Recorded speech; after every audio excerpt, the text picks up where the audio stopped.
sejahtera buat kita semua. Kali ini saya mengasihi Tuhan Munawan Sinaga, calon guru penggerak angkatan 10 Kabupaten Simalungun, akan memaparkan koneksi antar materi modul 2.1. Dan terima kasih saya ucapkan kepada Bapak Fasilitator, Bapak Perdian Midas SPD, dan Bapak Pengajar Praktek, Bapak Kristoni Panjaitan SPD. Apa itu pembelajaran berdiferensiasi? Pembelajaran berdiferensiasi usaha seorang guru dalam merancang proses pembelajaran di kelas untuk dapat memenuhi kebutuhan belajar individu murid.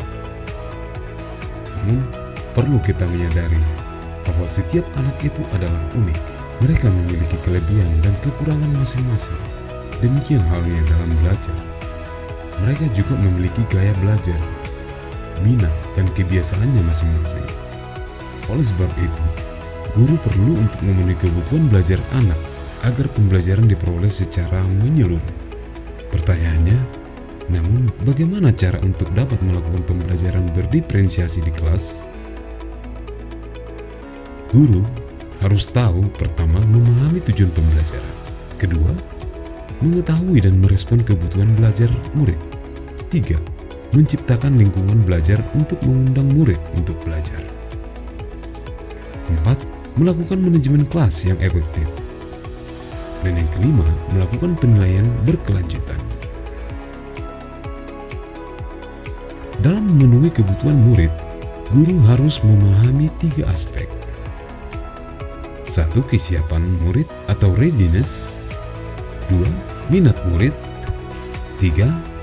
Profil belajar murid. Dalam kesiapan murid atau readiness, guru melakukan penilaian awal dan mengidentifikasi apa yang telah murid ketahui dan di mana murid berada. Minat murid, guru berupaya mengintegrasikan topik-topik yang menarik dan juga mengaitkan pengalaman sehari-hari nyata bagi murid dalam materi pelajaran. Profil belajar. Profil belajar murid dapat diidentifikasikan dalam ketertarikan murid dalam belajar, baik mandiri maupun kelompok, serta juga memperhatikan kecepatan belajar murid dengan cepat atau bertahap.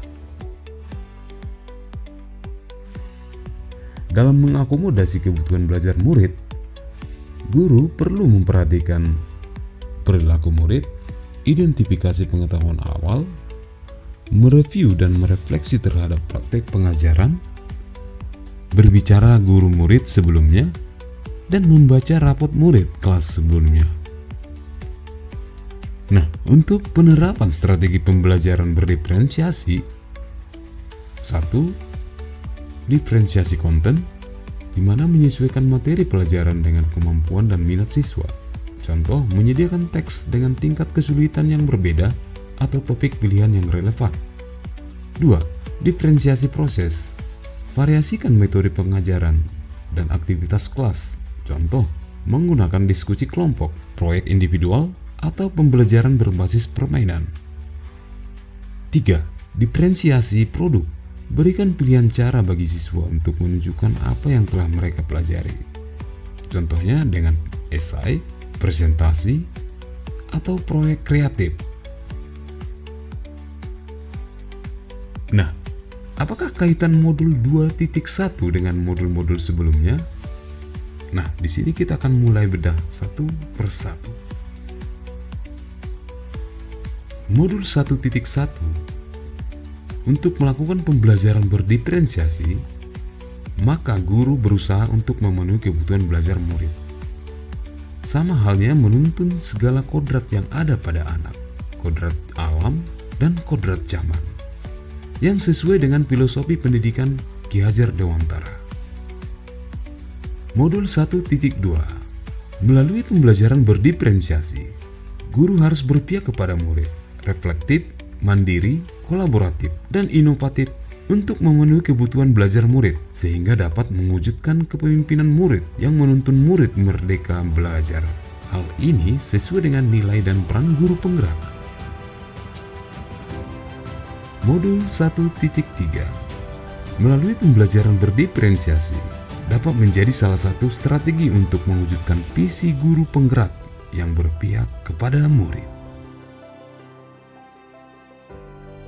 Modul 1.4. Melalui pembelajaran berdiferensiasi antara guru dan murid, melakukan kesepakatan kelas terlebih dahulu agar proses pembelajaran dapat berjalan dengan baik. Nah, hal ini sesuai untuk menciptakan budaya positif di kelas maupun di sekolah.